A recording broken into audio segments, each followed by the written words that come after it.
এমন 5টি কাজ রয়েছে যে 5টি কাজ করলে আল্লাহ সুবহানাহু ওয়া তাআলা রিজকের মধ্যে বারাকা দিবেন। 5 কাজ যেটা করলে আল্লাহ সুবহানাহু ওয়া তাআলা রিজকে বারাকা দিবেন, এমন 5 কাজ আজকে আমরা কথা বলবো ইনশাআল্লাহ তাআলা।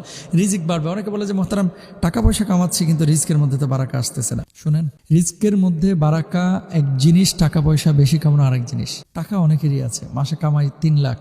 ইউকে তো এরকম আছে যে অনেকে মাসে 2,500 3,000 পাউন্ড বেতন পান, কিন্তু সুখ নাই, খালি অসুস্থতা, পরিবারের মধ্যে কোনো ধরনের বারাকা নেই। এই জন্য বারাকা যদি পেতে চান তাহলে আল্লাহর কাছে বারাকার জন্য দোয়া করতে হবে যে আল্লাহ এত সম্পদ আপনি দিয়েন না যেটার মধ্যে বারাকা থাকবে না, এমন সম্পদ দেন যে সম্পদের মধ্যে বারাকা থাকবে। বারাকা থাকলে আপনি অসুস্থ কম হবেন, আর অসুস্থ বেশি হলে যে বারাকাহীন এটাও বলা যাবে না, কারণ অসুস্থতা দিয়ে আল্লাহ তাআলা কখনো কখনো মানুষকে পরীক্ষা করেন, পাপ থেকে মানুষকে হেফাজত করেন, পাপগুলো মাফ করে দেন। তো বারাকা যখন থাকবে বাচ্চা কাচ্চা মানুষ হবে, বারাকা থাকলে স্ত্রী কথা শুনবে, বারাকা থাকলে পরিবারের মধ্যে একটা শান্তির আবহাওয়া তৈরি হবে। তো দ্রুত রিজকের মধ্যে যদি বারাকা চান, বর্ধন চান, 1 নাম্বার কাজ হচ্ছে তাওবা ইস্তেগফার করা। আল্লাহ তাআলা কুরআনুল কারীমে বলছেন ফাকুল তুস্তাগফিরু রাব্বাকুম ইন্নাহু কানা গাফফারা। তাওবা ইস্তেগফার, ক্ষমা আল্লাহর কাছে যত বেশি চাইবেন আল্লাহ সুবহানাহু ওয়া তাআলা রিজকের মধ্যে বারাকা তত বেশি দিবেন। সুবহানাল্লাহ।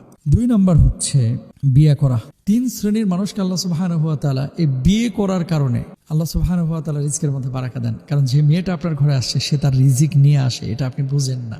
স্যালারি দেখবেন বাড়ছে, অন্য দিক থেকে ইনকাম সোর্স বেড়ে যাচ্ছে। নবীজি সাল্লাল্লাহু আলাইহি ওয়াসাল্লাম বলেছেন 3 শ্রেণীর মানুষকে সাহায্য করা আল্লাহ তাআলা নিজ দায়িত্ব হিসেবে নির্ধারণ করেছেন। এর মধ্যে 1 শ্রেণীর মানুষ হচ্ছে যারা বিবাহ করতে চায় নিজেকে হেফাজতের জন্য, লজ্জাস্থান হেফাজত, চোখ হেফাজতের জন্য। আল্লাহ সুবহানাহু ওয়া তাআলা ওই বিবাহকারীকে মানে বিশেষ জিম্মাদারের ভিত্তিতে সাহায্য সহযোগিতা করেন, বিয়ে শাদী করেন। আল্লাহ রাস্তায় যারা লড়াই করে আল্লাহ তাদেরকে সাহায্য করেন। যে গোলাম মুক্ত হতে চায়, এখন তো গোলামের প্রথা নেই, সুতরাং এটা নিয়ে আলোচনার দরকার নেই। তাহলে 2 নাম্বার কি পেলাম? বিয়ে করলে রিজিক বাড়ে, রিজিকের মধ্যে বারাকা আসে। 3 নাম্বার হচ্ছে শুকর আদায় করলে। আল্লাহ সুবহানাহু ওয়া তাআলা কুরআনুল কারীমে বলছেন লা ইন শাকারতুম লা আযীদান্নাকুম ওয়া লা ইন কাফারতুম ইন্না আযাবি লাশাদীদ। শুকরিয়া যত বেশি আদায় করব আল্লাহ সুবহানাহু ওয়া তাআলা রিজকের মধ্যে তত বেশি বারাকা দিবেন, নিয়ামত বাড়ায় দিবেন। কিন্তু আমরা তো খালি হতাশার মধ্যে থাকি, এটা পেলাম না, সেটা পেলাম না, ওটা করলাম না, এটা হলো না, সেটা হলো না, কি পেলাম কি হারালাম, শুধু এই হিসাব করি আমরা মানুষ। দেখেন আপনি যে এই যে আমরা অক্সিজেন নিচ্ছি, কার্বন ডাই অক্সাইড ছাড়ছি, তারপরে আমরা পানি খাচ্ছি, অঢেল পানি আল্লাহ সুবহানাহু ওয়া তাআলা আমাদেরকে দিয়েছেন। আমরা গাছের নিচে বসে বিশ্রাম নিচ্ছি, সুবহানাল্লাহ। খাবার দাবার খেয়ে আমরা টিকে আছি। যদি প্রত্যেকটা জিনিস আমাকে কিনে খাওয়া লাগতো, করা লাগতো, তাহলে আমি কীভাবে পৃথিবীতে টিকতাম? পানি কিনে খেয়ে আমি কি আমার লাইফ লিড করতে পারতাম না। তো যেগুলো আমাদের অমূল্য সম্পদ, এগুলো আল্লাহ তাআলা অঢেল দিয়েছেন। তেল যদি আল্লাহ তাআলা মাটির নিচ থেকে না দিতেন, এই খনিজ সম্পদ, পৃথিবী কি পৃথিবীর মতো থাকতো? পৃথিবী অন্যরকম হয়ে যেত, আদিম যুগের মতো হয়ে যেত।